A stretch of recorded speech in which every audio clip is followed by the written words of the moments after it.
The ongoing war between Ukraine and Russia has reached an extremely sensitive phase where military, political, and diplomatic pressures are intensifying simultaneously.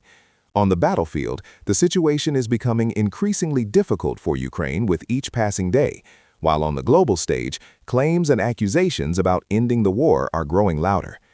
According to recent reports, Ukraine is facing severe challenges on the front lines. Estimates suggest that nearly 200,000 Ukrainian soldiers are either missing or have lost contact during combat operations. While these figures are difficult to independently verify, it is undeniable that the prolonged conflict has deeply impacted Ukraine's manpower, logistics, and morale. In several regions, troop exhaustion, shortages of weapons, and continuous attacks have significantly weakened defensive positions. On the other hand, Russia continues to claim that Ukraine is no longer in a position to sustain the war and that negotiations are now the only viable solution. The Russian leadership asserts that it has repeatedly expressed willingness to engage in talks, but that Kiev's leadership has refused to move forward due to strict and uncompromising conditions. A new and significant development emerged when Donald Trump, speaking from the United States, indirectly suggested through his political statements that Ukraine's current leadership is becoming an obstacle to peace efforts. According to Trump, ending the war requires flexibility, and such flexibility cannot come from only one side. Both Russia and Trump have put forward the narrative that President Volodymyr Zelensky is unwilling to step back from the goal of total military victory, which has caused peace negotiations to stall.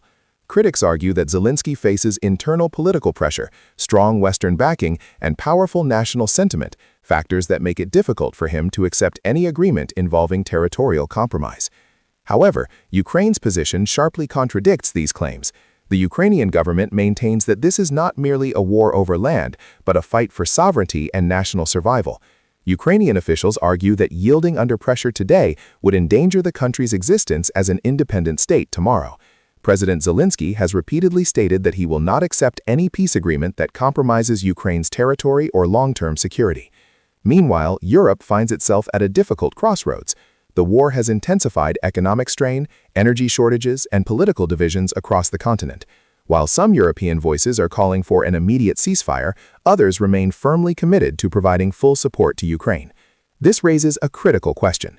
Is President Zelensky truly the only obstacle to peace negotiations? Or is this conflict part of a much larger geopolitical chessboard, where every major power is shaping narratives to serve its own strategic interests? The reality may be that no side is entirely innocent, nor entirely responsible. Whether it is the soldiers dying on the front lines or the young men listed as missing, ordinary people are paying the highest price. Until global powers demonstrate genuine commitment to a mutually acceptable solution, peace may remain nothing more than a slogan.